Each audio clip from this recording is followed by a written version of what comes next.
नाज़रीन, बदलते हालात की सरगोशियों और इक़्तिदार की राहदारियों में उभरता नया यकीन ईद के फौरन बाद एक ऐसे बड़े सियासी और मुआशी तूफान का सामना करने जा रहा है जो हुकूमत के सियासी मुस्तक़बिल का फैसला करेगा। हुकूमत जहां सफारती महाज पर पै दर पै कामयाबियों, अपोजिशन की कमजोरी और पड़ोसी मुल्क की तरफ से बातचीत की ख्वाहिश के बाद खुद को महफूज तस्वुर कर रही है, वहीं ये सवाल अब भी बरकरार है कि क्या वाकई ग्राउंड इतना साफ है कि ये सेटअप अपनी आईनी मुद्दत पूरी कर पाएगा। सियासी माहिरीन की नजरें इस वक्त कश्मीर से लेकर गिलगित बल्तिस्तान तक फैले इस मंजरनामे पर हैं, जहां तहरीक इंसाफ को बतौर जमात मैदान में उतरने की गुंजाइश तो नहीं मिली, लेकिन उसकी सियासी हैसियत अब भी एक बड़ा चैलेंज बनकर खड़ी है।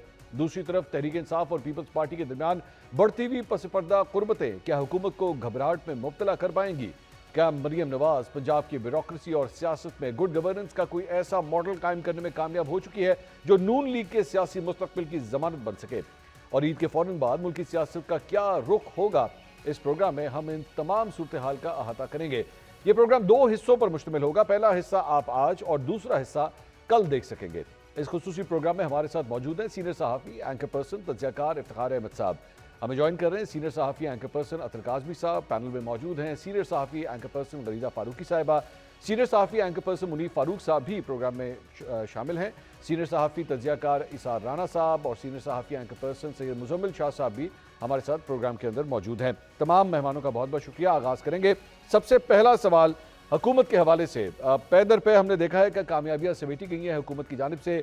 अपोजिशन इस वक्त कम अज़ कम लगता है फ्रैक्चर्ड है, आपस में लड़ी हुई है। 27वीं तरमीम के बाद हुकूमत के बारे में यह भी कहा जाता है कि जनाब काफ़ी हद तक जो है वो मजबूत हो चुकी है, कोई मसले फ़िलहाल दरपेश नहीं है। लेकिन ऐसी सूरत हाल में क्या ये कहा जा सकता है कि हुकूमत के लिए ग्राउंड साफ़ है और क्या वो अपनी मुद्दत पूरी कर पाएगी? सबसे पहले इस सिलसिले में बात करेंगे इफ्तिखार अहमद साहब। इफ्तिखार साहब, आपकी क्या राय है इस सिलसिले में? आइनी तौर पे तो जो सूरत हाल इस वक्त हम देख रहे हैं, लगता तो यही है कि हुकूमत अपना वक्त पूरा करेगी।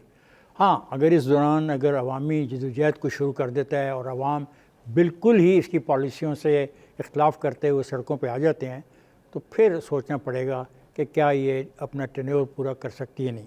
जहाँ तक कि फॉरेन पॉलिसी के बारे में ठीक है, एक बहुत अहम किरदार ये अदा कर रहे हैं। ईरान और अमेरिका के दरमियान जो इश्यूज़ हैं उनके ऊपर देखना ये है कि उसमें कामयाबी कब होती है और कैसे होती है। ये सवाल का जवाब अभी हमें इंतज़ार है उसका। अच्छा, इसका तो इंतज़ार है।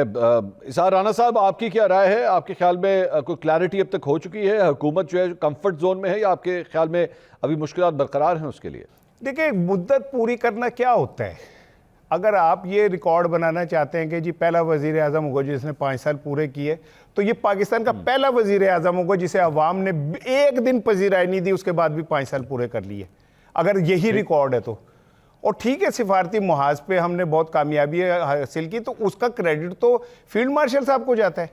याद शबाशिफ कितों आगे? मोहसिन नकवी साहब जा रहे हैं ईरान फाइनल करने ड्राफ्ट, बार बार वो जाते हैं, क्यों नहीं जा रहे इसहाक डार साहब?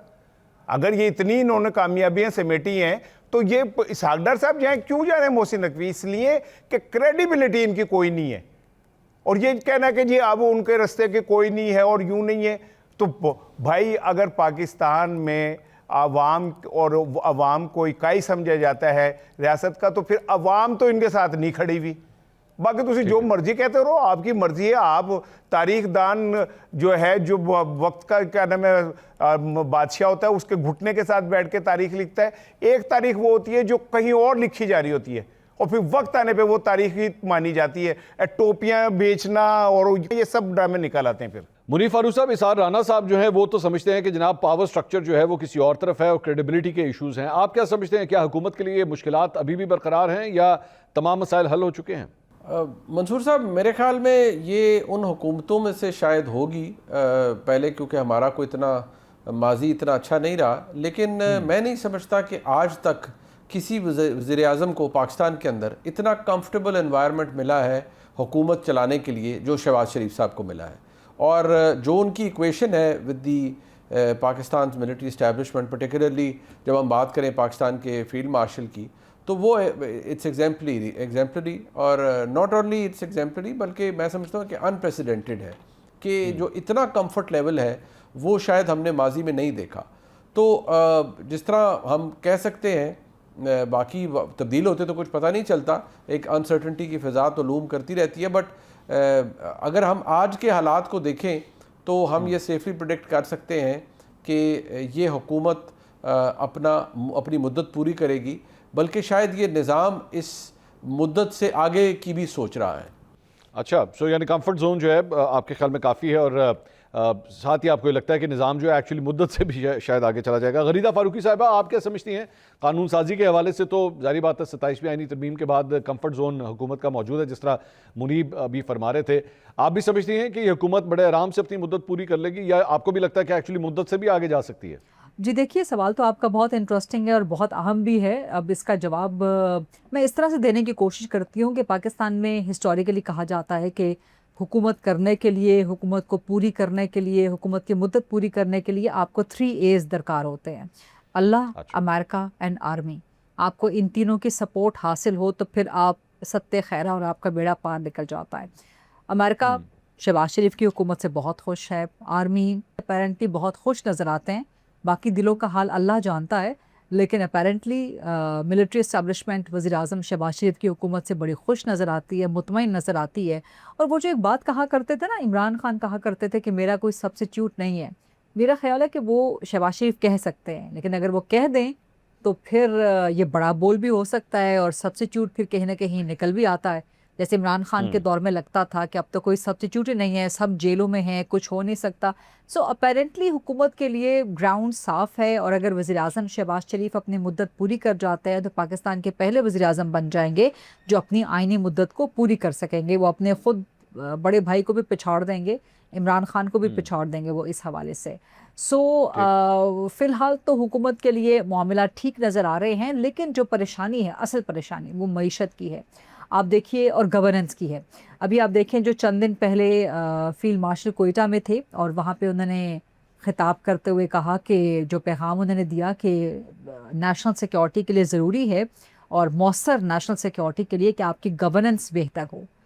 تو یہ بڑا ایک اہم میسیج ہے, اور وزیر اعظم شہباز شریف بھی وہاں پر موجود تھے. تو گورننس کے ایشوز تو بہت گہرے ہیں اس حکومت کے.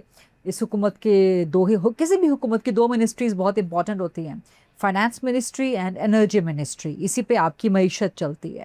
سو دونوں منسٹرز ناکام ہو چکے ہیں. اویس دغاری انتہائی ناکام وزیر, ان کو نہ جانے ہلال امتیاز, پتہ نہیں کون کون سا تمغہ ایوارڈ ان کو کس بنا, کون سی کارکردگی کی بنیاد پہ دیا گیا. مجھے سمجھ نہیں آ رہی کہ انہوں نے ایسا کیا گھول کے پلایا ہے شہباز شریف کو, وزیر اعظم کو, کہ وہ ان کی تعریفیں کرتے نہیں تھکتے. حالانکہ عوام چیخ رہے ہیں ان کے خلاف, بزنس کمیونٹی چیخ رہی ہے ان کے خلاف, جو ٹیکسٹائل انڈسٹری ہے وہ چیخ رہی ہے فیول کی پرائسز کے خلاف, ان کی فیول پالیسیز کے خلاف.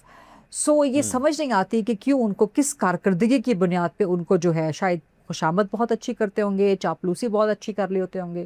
دوسرا محمد اورنگزیب بالکل ناکام فائنانس منسٹر, جن کا کوئی پولیٹیکل سٹیک نہیں ہے اس حکومت کے اندر, اس ملک کے اندر کوئی ان کی پولیٹیکل اکاؤنٹیبلٹی نہیں ہے. وہ یہاں سے اٹھیں گے, کسی بڑے ادارے میں چلے جائیں گے, کسی ملٹی نیشنل میں چلے جائیں گے, ورلڈ بینک پہ چلے جائیں گے, IMF. تو یہ 2 شعبے ایسے ہیں کہ اگر اس کو ٹھیک نہ کیا وزیر اعظم شہباز نے تو پھر مسئلہ پڑ سکتا ہے ان کے لیے.